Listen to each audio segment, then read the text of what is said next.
resplandece de nuestro Padre, es un faro en su brillar. Él nos cuida y nos protege con las luces de alta mar.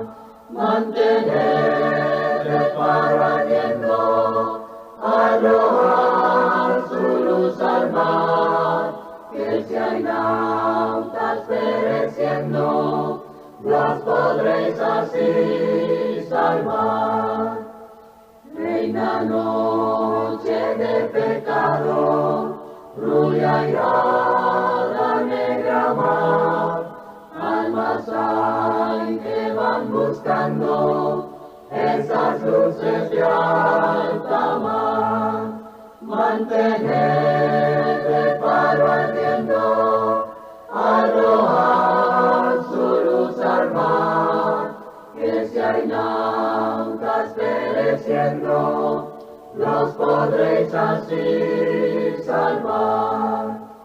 En tu lámpara encendida, en la tempestad habrá algún náufrago perdido, y tu luz le salvará. Mantener el faro ardiendo, arrojar su luz al mar, que si hay náutas pereciendo, los podréis así salvar.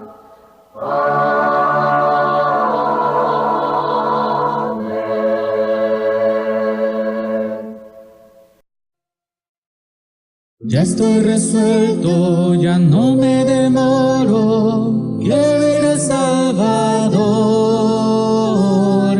Cosas sublimes, cosas más nobles, son las que busco hoy. Ya voy pronto hacia Él, pronto gozoso y fiel.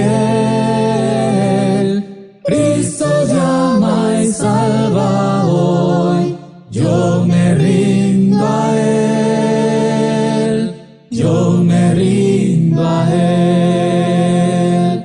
Ya estoy resuelto a entrar en su reino, dejando el mundo atrás. Unos se oponen, otros se burlan, pero yo entraré. Ya voy pronto hacia Él, pronto gozoso y fiel. Cristo llama y salva hoy, yo me rindo a Él, yo me rindo a Él. Ya voy pronto hacia Él, pronto gozoso y fiel. Cristo llama y salva hoy, yo me rindo a Él, yo me rindo a Él. Bueno, la lección de esta noche tiene por título No alcanzando la gracia del Señor. El texto base para esta exposición la encontramos en Hebreos 12, capítulo 12, versículo 15. Dice, mirad bien, no sea que alguno deje de alcanzar la gracia de Dios, que brotando alguna raíz de amargura os estorbe, y por ella muchos sean contaminados. Fíjese que vamos a estar analizando esta advertencia que nos hace el escritor de Hebreo, que puede pasar que nosotros no estemos alcanzando la gracia de Dios, la gracia del Señor. ¿Cuándo nosotros podemos dejar de alcanzar la gracia del Señor? Fíjese que la palabra gracia del Señor en este contexto está hablando del galardón eterno, de la vida eterna, del premio final. Nosotros nos hemos convertido en cristianos y Dios nos ha hecho una promesa que es la vida eterna. Pero desde el día de nuestro bautismo al día de nuestra muerte es el tiempo que tenemos nosotros para hacer los cambios necesarios a nuestra vida para alcanzar el carácter de Cristo. Entonces es todo un trabajo que tenemos que hacer. Puede que alguno no logre alcanzarlo. Y aquí el escritor de Hebreo nos va a dar algunos consejos. Fíjese que el pecado siempre obstaculiza nuestra visión de Dios. Por lo tanto, si nosotros queremos ver a Dios, debemos obedecerle y renunciar al pecado y limpiar nuestros corazones. Antes nosotros vivíamos en los deseos de nuestra mente y de nuestra carne. Y esos deseos y esos apetitos nos dominaban y gobernaban nuestras vidas. Eran las obras de la carne. Pero el Evangelio vino para darnos la fuerza para salir de ese estado pecaminoso. Entonces, si queremos ver a Dios, nosotros tenemos que renunciar al pecado, limpiar nuestros corazones. Jesús lo dijo ahí en Mateo 5:8. Bienaventurados los de limpio corazón, porque ellos verán a Dios. Limpiar el corazón es la tarea más difícil que tenemos nosotros, pero tenemos que trabajar en eso. Y cuando habla de limpiar el corazón es limpiar nuestra mente. Entonces nosotros tenemos que trabajar en esta labor. Si no limpiamos el corazón, nosotros no vamos a poder alcanzar las bendiciones del Señor. Entonces, los pecados descritos en nuestros textos son: no seguir la paz con todos y la santidad, y que alguna raíz de amargura nos pueda impedir alcanzar el galardón que se presenta acá por el escritor de Hebreo para nuestro beneficio. Entonces, una buena relación con Dios nos va a conducir a una buena relación con los hermanos. Eso es muy interesante en la exposición de la palabra. La ordenanza que nosotros tenemos es seguir la paz con todos. Ahí estamos en Hebreos capítulo 12, versículo 14. Seguid la paz con todo y la santidad, sin la cual nadie verá al Señor. Entonces se nos manda a seguir la paz. La idea es buscar la paz y correr tras esa paz. El Señor nos ha perdonado nuestros pecados. Ahora somos nosotros personas felices porque gozamos de una comunión con Dios, de una relación con Dios.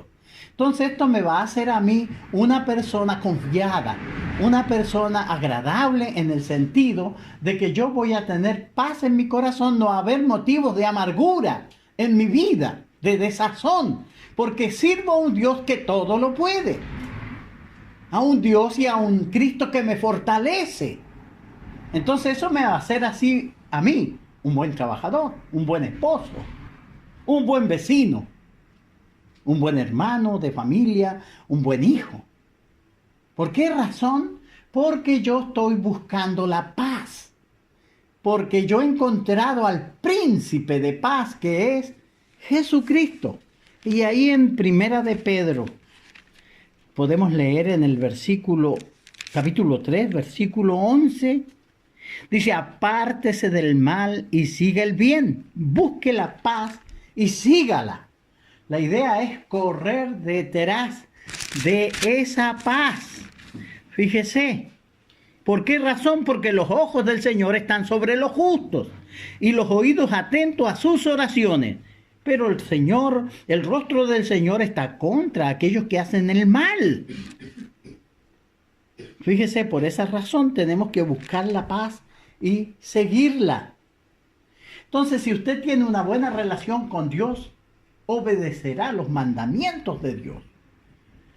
Entonces estamos en una relación afín, en una relación de obediencia con Dios, y por eso nosotros vamos a estar atentos en cumplir sus mandamientos, porque Él es nuestro Señor. Fíjense que en los trabajos nosotros para agradar al jefe que nos dio el trabajo, nosotros hacemos muchas cosas. Llegamos a la hora, no faltamos.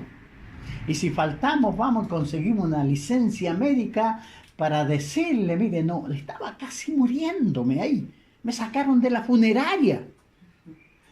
Para justificar, para que no tener problemas. Porque nosotros queremos agradarle. Ahora fíjese en esto con la relación con Dios. Tenemos que ver nuestras prioridades. ¿Qué nos falta? ¿Por qué razón nosotros estamos fallando en algunas partes?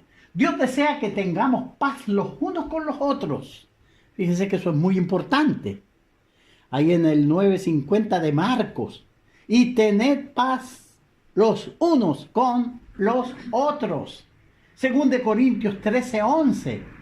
Dice, sed de un mismo sentir y vivir en paz, y el Dios de paz y de amor estará con vosotros.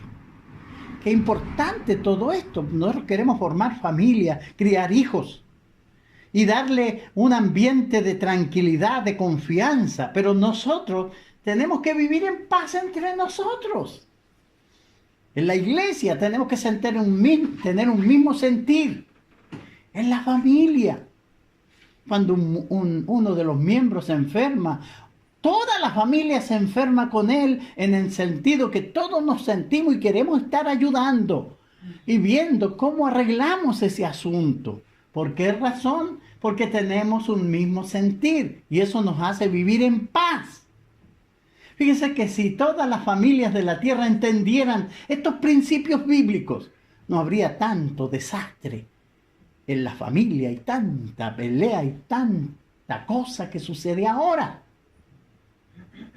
Si nosotros procuramos estar en paz con Dios, Dios va a estar con nosotros y el Dios de paz y de amor estará con vosotros. Cristo es el jefe de mi hogar. Yo respeto a mi esposa porque la amo y porque sé que Cristo es el jefe de mi hogar. Yo quiero que la comunión de Dios esté con nosotros. Por eso oramos antes de servirnos los alimentos. Por eso podemos hacer cosas para Dios juntos, como familia. ¿Por qué razón? Porque nosotros hemos invitado a Cristo, a Dios, a nuestra familia. Él está en nuestros corazones. No es un Dios que vamos a ver ahí al local, que pareciera que lo tenemos encerrado. Y venimos y abrimos la puerta para verlo. No es así. Aquí nosotros nos juntamos para adorarle, para tener un lugar cómodo, para hacer nuestro servicio. Pero Él no está aquí, Él está con nosotros. Vive en nosotros, a través de la influencia de su palabra. Y eso me puede hacer a mí una persona que pueda ayudar al mundo en sus dificultades. Entonces, Romanos 12:18 nos dice, si es posible, en cuanto dependa de vosotros, estar en paz con todos los hombres. A veces hay gente que es conflictiva y no vamos a poder tener paz, pero no es que nosotros causemos el problema. Por eso este texto nos dice, en cuanto dependa, si es posible, en cuanto dependa de vosotros, estar en paz con todos los hombres.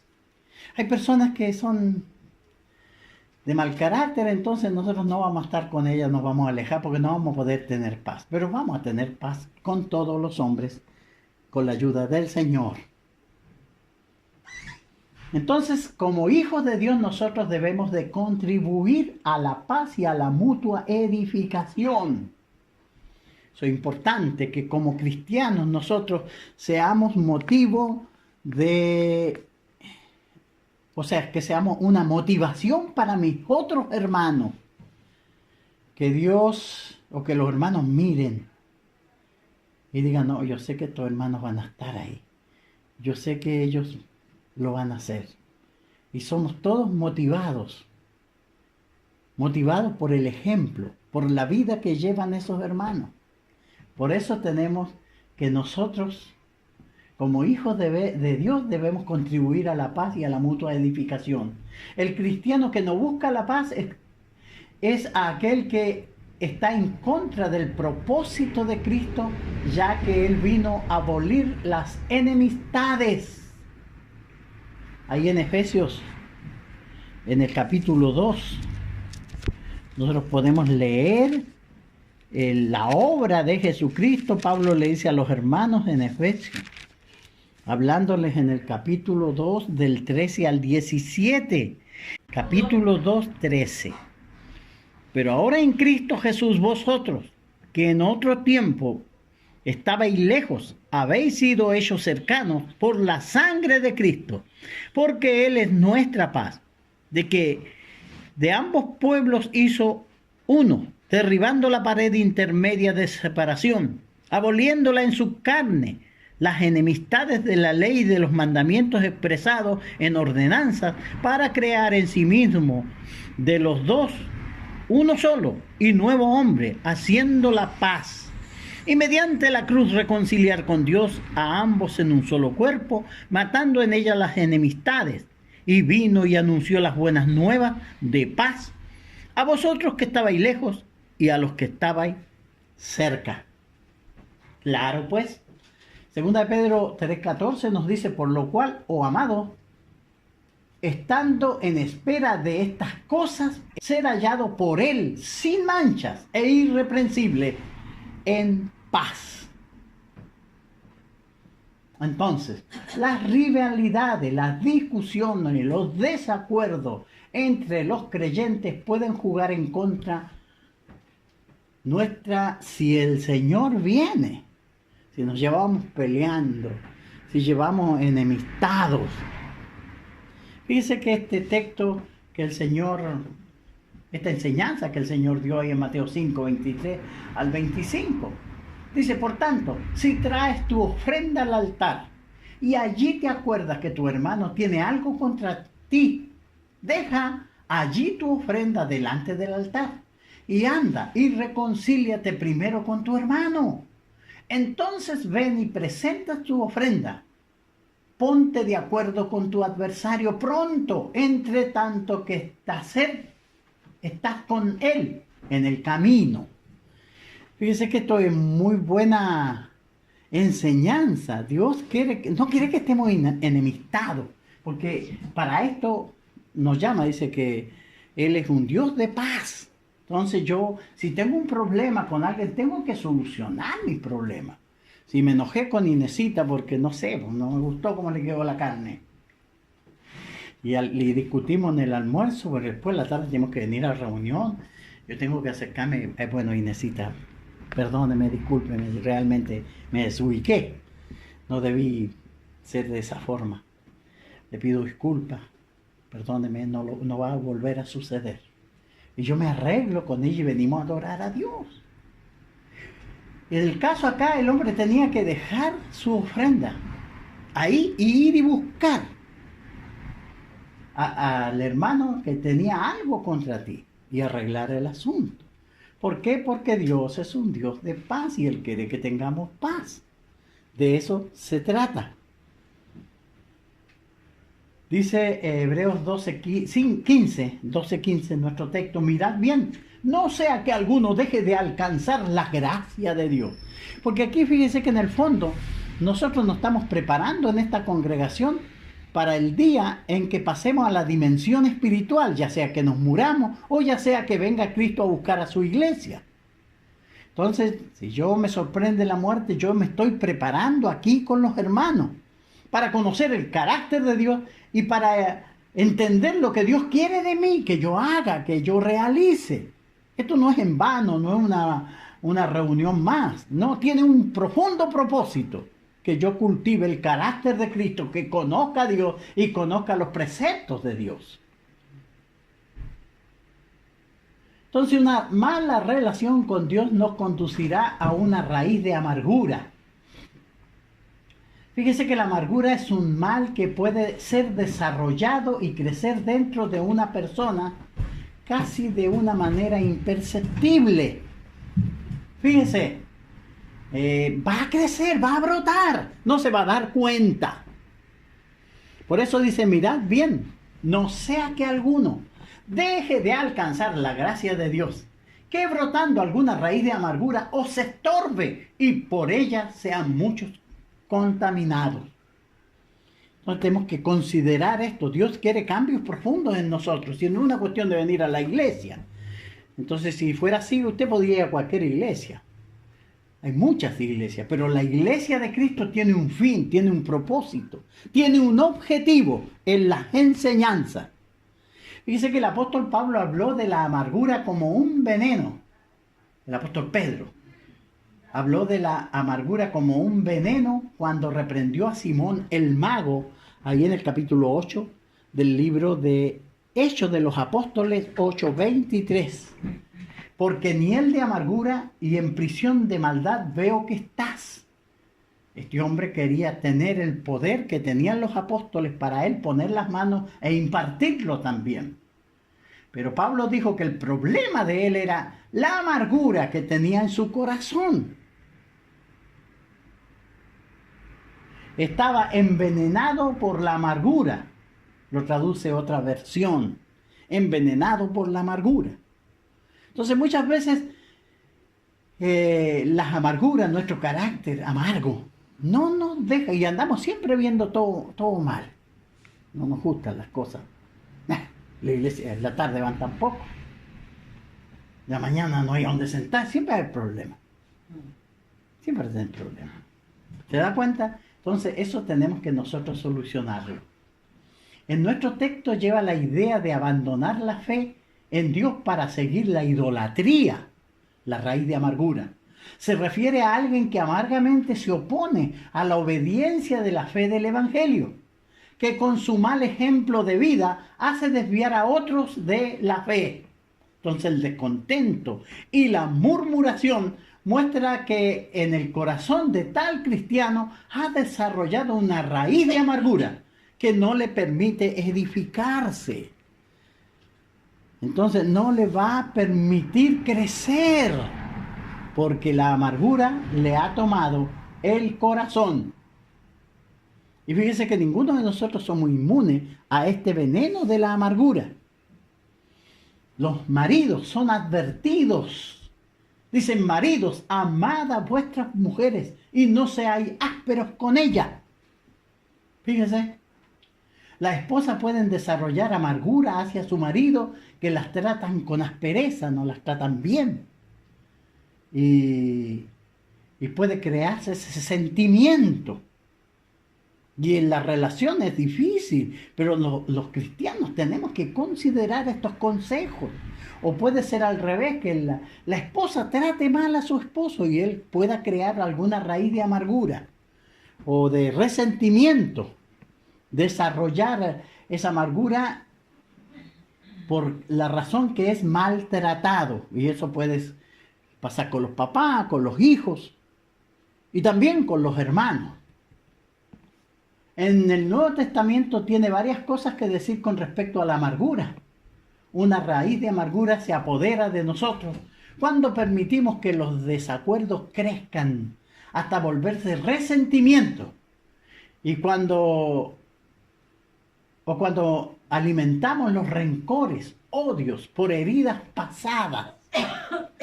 Fíjese que eso es muy difícil. Estamos siempre recordando a las personas que en el pasado nos hicieron mal. Y nunca los perdonamos, sino que estamos constantemente recordando eso. Ay, que fueron tan malos con nosotros. Sí fueron malos. Y lloramos porque fueron malos. Y así nunca vamos a perdonar, nunca vamos a llegar al momento de cerrar esa herida, decir, bueno, ya, pero pues ya pasó, se acabó. Pero nos gusta recordar, ver, mirar. Aquí el texto que citamos de Primera de Juan, capítulo 2.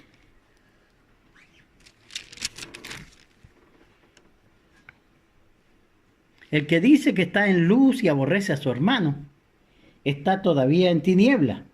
El que ama a su hermano permanece en luz, y en él no hay tropiezo. Pero el que aborrece a su hermano está en tiniebla, y anda en tiniebla, y no sabe a dónde va, porque las tinieblas le han cegado los ojos. Fíjese, está en tiniebla. El amor es característica de la luz y el odio de las tinieblas. En ambos son enemigos mortales, razón por la cual lo genuino de la relación con Dios se manifiesta en un compañerismo fraternal. Entonces, si nosotros decimos que amamos a Dios, pero odiamos a nuestro hermano, estamos muy mal. No hemos entendido. Y por esa razón se puede transformar una raíz de amargura. Eso significa que si a usted aborrece a alguien, usted no anda en luz ni tiene comunión con Dios. La palabra de Juan señala la actitud que motiva despreciar o marginar a otros, tratarlos como enemigos. Nos irritamos al verle, al oírle. Y hasta la voz, ese timbre de voz me cae mal. Y me hace sentir escozor. Y no es la voz de la otra persona, es mi corazón el que está malo. Ahí en el Evangelio de Juan, Juan repite las palabras de Jesucristo en el 3, 12 y 15. No como Caín, que era del maligno y mató a su hermano. ¿Y con qué causa le mató? Porque sus obras eran malas y las de su hermano justas. Hermanos míos, no os extrañéis si el mundo os aborrece. Nosotros sabemos que hemos pasado de muerte a vida, en que amamos a los hermanos. El que no ama a su hermano permanece en muerte. Todo aquel que aborrece a su hermano es homicida. Y sabéis que ningún homicida tiene vida eterna permanente en él.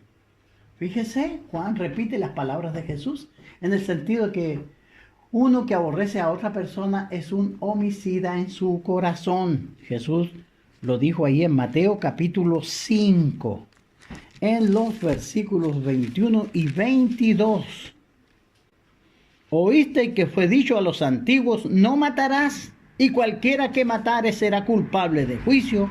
Pero yo os digo que cualquiera que se enoje contra su hermano será culpable de juicio. Y cualquiera que diga necio a su hermano será culpable ante el concilio. Y cualquiera que diga fatuo quedará expuesto al infierno de fuego. Entonces, el problema del homicida, el que no ama a su hermano, el que aborrece a su hermano es homicida. No lo mata porque sabe las consecuencias que va a sufrir. Pero que tiene ganas de matarlo, lo haría. Y fíjese que por eso el Señor dice que es pecado y es tan terrible esas raíces de amargura. Es lo que pasa. Entonces, nosotros estamos aprendiendo de los pensamientos y los preceptos que da Dios. El cristianismo es una religión del corazón. No basta la obediencia exterior. El odio hacia alguien que lo trató mal es un cáncer maligno dentro de usted que finalmente le va a destruir si usted no perdona. Fíjese que es muy interesante esto que dice el Señor y que nos enseña esta tarde. Muchas veces no florecimos espiritualmente como debemos, es porque no hemos aprendido a perdonar. No permitamos que una raíz de amargura crezca en nosotros, ni en la iglesia. Tenemos que orar, por eso el Señor nos manda a orar por los que nos maldicen. No os maldigáis, dice, no, que no lo maldigamos, sino que oremos, porque así vamos a sanar la herida. Yo quiero tirarle barro, pero el Señor me dice que no lo haga, porque voy a sanar. La amargura trae consigo celos, disensiones e inmoralidad. Por eso Efesios 4:31 dice, quítese de vosotros toda amargura, enojo, ira, gritería, maledicencia y toda malicia. Antes sed benignos unos con otros, misericordiosos, perdonándoos unos a otros, como Dios también os perdonó a vosotros en Cristo. Fíjese que ese es el remedio. ¿Qué es lo que tenemos que quitar? La amargura, el enojo, la ira, la gritería, la maledicencia. Imagínense, está peleando el matrimonio y toda la cuadra se da cuenta, porque, uy, lo que se dicen y cómo se gritan. Quítese de vosotros todo eso. ¿Quién lo dice? El Señor. Entonces, en vez de gritar, tenemos que ser pacientes, benignos, unos con otros, misericordiosos, perdonándonos unos a otros como Dios también nos perdonó a vosotros en Cristo. Entonces, todos los cristianos debieran realizar un esfuerzo concentrado en no ser un motivo de desaliento para otro. El escritor de Hebreos, fíjese que nos habla de Esaú, quien por una sola comida vendió su primogenitura. La primogenitura era una bendición que Dios le dio a los hijos mayores, o sea, al primer hijo. El que nacía, el varón, era el primogénito y tenía doble bendición, y Dios le dio muchos beneficios al primogénito. Y Esaú era el primero, pero era mellizo. Al ratito venía el otro Jacob tomado del talón de él, y nacieron. Y Esaú no le daba mucha importancia a Dios. Y su hermano, sí, él sabía que era una bendición importante que daba Dios. Entonces un día su hermano llegó con hambre y le dijo, dame tu comida, porque él había preparado, era bueno, un buen chef, había preparado una buena comida. Y él le dijo, dame esa comida. Y él le dijo, no, te la cambio por tu primogenitura. Y Esaú dijo, ¿para qué me va a servir la otra? Estoy ni ahí, te la vendo. Y Dios escuchó. Y fíjese que se le llama aquí profano a él, porque él vendió por una sola comida. Esaú manifestó su gran desprecio por los derechos y privilegios de su primogenitura, que era una bendición sagrada. La vendió por un plato de comida. Entonces fíjese que hoy en nuestros días, y de igual manera existen hermanos como Esaú, o como los hebreos, que van cambiando grandes privilegios espirituales por la satisfacción carnal, manifestando así su desprecio por lo sagrado. Nosotros tenemos que hacer una buena evaluación en todo esto. Tenemos que estar bien con los hombres, pero también primero estar bien con Dios. Y cuando las cosas de Dios chocan con las cosas de los hombres, nosotros tenemos que honrar a Dios, porque es lo que Dios quiere.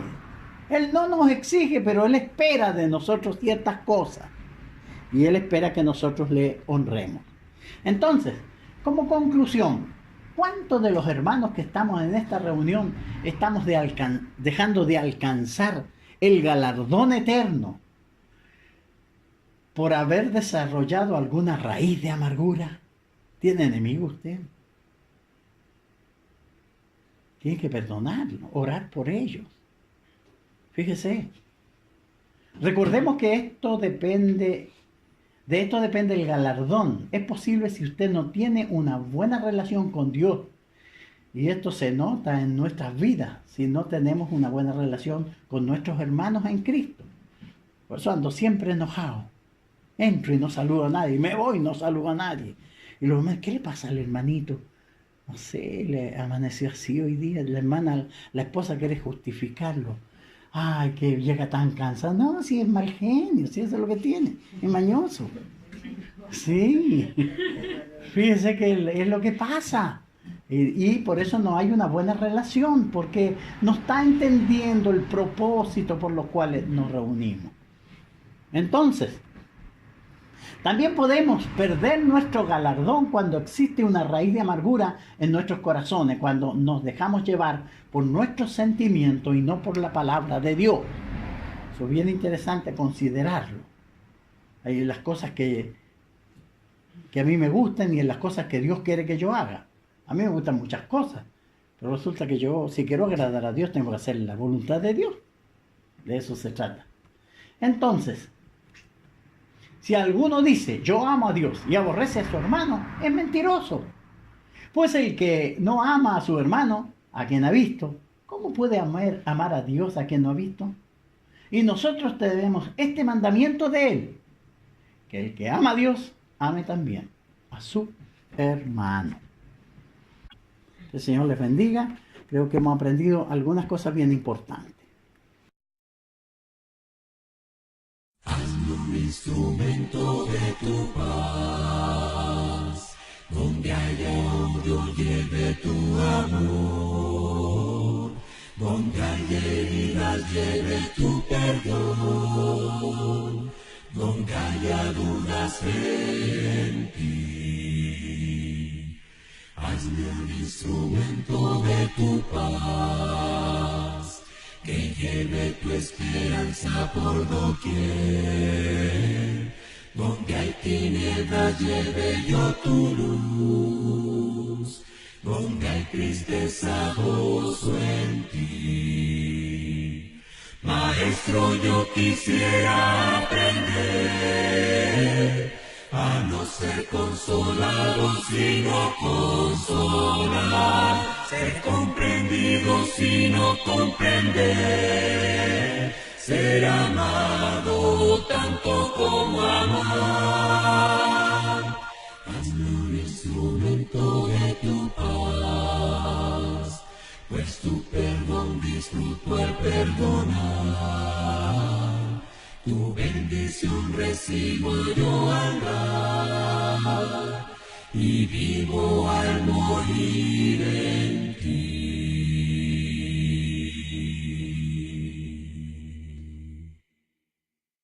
Tu misericordia es grande, oh Señor del universo, y es tu amor tan infinito que no puedo comprender.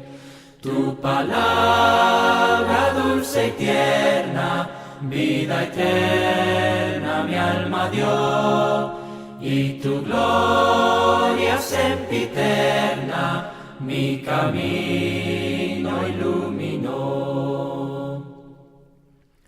Solo sé que ilusionado en este mundo yo vivía, y el error de mi pecado con tu luz me hiciste ver. Tu palabra dulce y tierna, vida eterna mi alma dio, y tu gloria sempiterna mi camino iluminó. Hoy por eso arrepentido ante ti pido perdón. Pon atento tus oídos y responde a mi oración. Tu palabra dulce y tierna, vida eterna mi alma dio, y tu gloria sempiterna mi camino iluminó.